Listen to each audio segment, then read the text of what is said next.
ଇଷ୍ଟଦେବ ସୁବର୍ଣ୍ଣମେରୁଙ୍କ ଚଳନ୍ତି ପ୍ରତିମା ବାବା ଚନ୍ଦ୍ରଶେଖର ଦର୍ଶନ ଦେଇଛନ୍ତି ଭକ୍ତମାନଙ୍କୁ।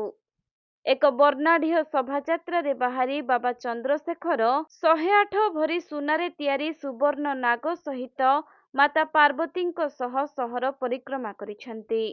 ତେବେ ସୁବର୍ଣ୍ଣପୁରରେ ପାଳିତ ହେଉଥିବା ଐତିହାସିକ ଶୀତଳଷଷ୍ଠୀ ଯାତ୍ରାରେ ଦେବଦମ୍ପତିଙ୍କ ଦର୍ଶନ ପାଇଁ ଉତ୍ସବ ମୁଖରିତ ହୋଇଛି ସାରା ସହର। ଏହି ଅବସରରେ ପଶ୍ଚିମ ଓଡ଼ିଶାର ପାରମ୍ପରିକ ବାଦ୍ୟ, ଲୋକନୃତ୍ୟ, ଆଧୁନିକ ନୃତ୍ୟ ଗୀତ ସାଙ୍ଗକୁ ଘଣ୍ଟ ଘଣ୍ଟା ଢୋଲ ମହୁରୀ ଧ୍ୱନିରେ ଫାଟି ପଡୁଛି ସାରା ସହର। ସ୍ଥାନୀୟ ପନିସିଆଲି ଗାଁଠାରୁ କନ୍ୟା ମାତାଙ୍କ ବାସଭବନରୁ ବାହାରିଥିବା ଏହି ଆଡମ୍ବରମୟ ଶୋଭାଯାତ୍ରାରେ ବାବା ଚନ୍ଦ୍ରଶେଖର ମାତା ପାର୍ବତୀଙ୍କୁ ଘେନି ଅପରାହ୍ନରେ ସ୍ୱମନ୍ଦିରରେ ପହଞ୍ଚିଥିଲେ।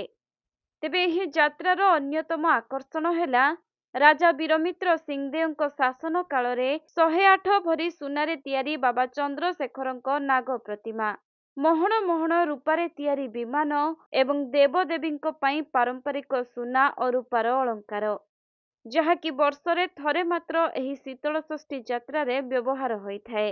ଅନ୍ୟପଟେ ଚଳିତ ଥର ଦେବଦମ୍ପତିଙ୍କ ବିବାହ ଉତ୍ସବରେ ନିଜକୁ ସାମିଲ କରି ବିଭୁ ଦର୍ଶନ ପାଇବାକୁ ଚଳଚଞ୍ଚଳ ହୋଇଛି ସୁବର୍ଣ୍ଣପୁର ସହର।